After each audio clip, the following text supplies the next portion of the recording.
We'll begin the explanation of the poem on his blindness.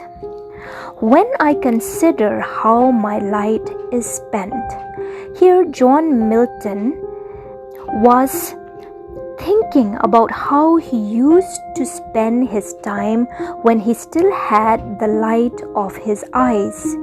When I consider how my light is spent, ere half my days, ere E-R-E means before half my days in this dark world and wide.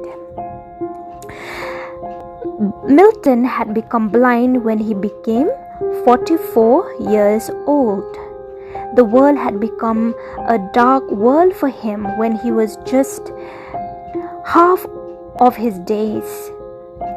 And that one talent which is death to hide lodged with me useless, though my soul more bent to serve therewith my Maker and present my true account, lest he returning chide.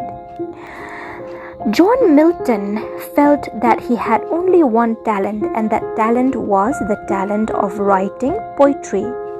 Milton also believed that it would be wrong to hide one's talents, but since he had become blind, his talent had lodged or stayed with him useless, even though his soul or his spirit was more bent or more eager than ever to serve his Maker through his poetic gifts.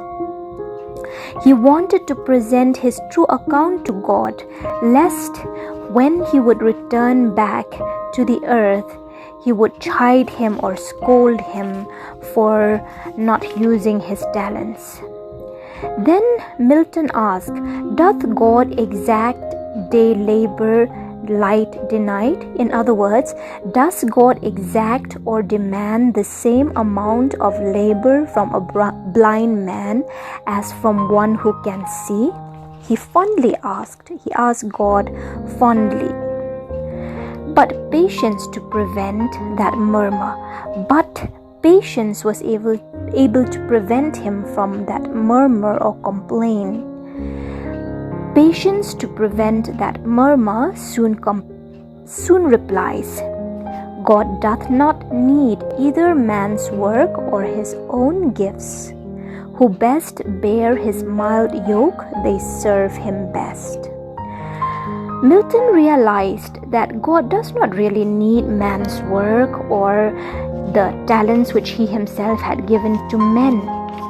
The best way to serve God is to bear the mild yoke or the burden which he has allowed that person to bear while he is on earth. The best way to serve God is to serve him without complaining, to bear his mild yoke in a good spirit. His state is kingly. His here means God. God's state or God's kingdom is kingly. Thousands at his bidding speed. Bidding means order. Thousands of angels are ready to carry out the biddings and orders of God. God does not need man to do his work. He has thousands of angels who would be ready to speed at his command and post over land and ocean without rest. Post means travel over land and ocean without rest. They also serve who only stand and wait. At this particular time, when Milton had become blind, he could not bring out much poetical works, but even though he would just have to stand and wait, that is also a way for serving God, a way of serving God at this particular point of his life.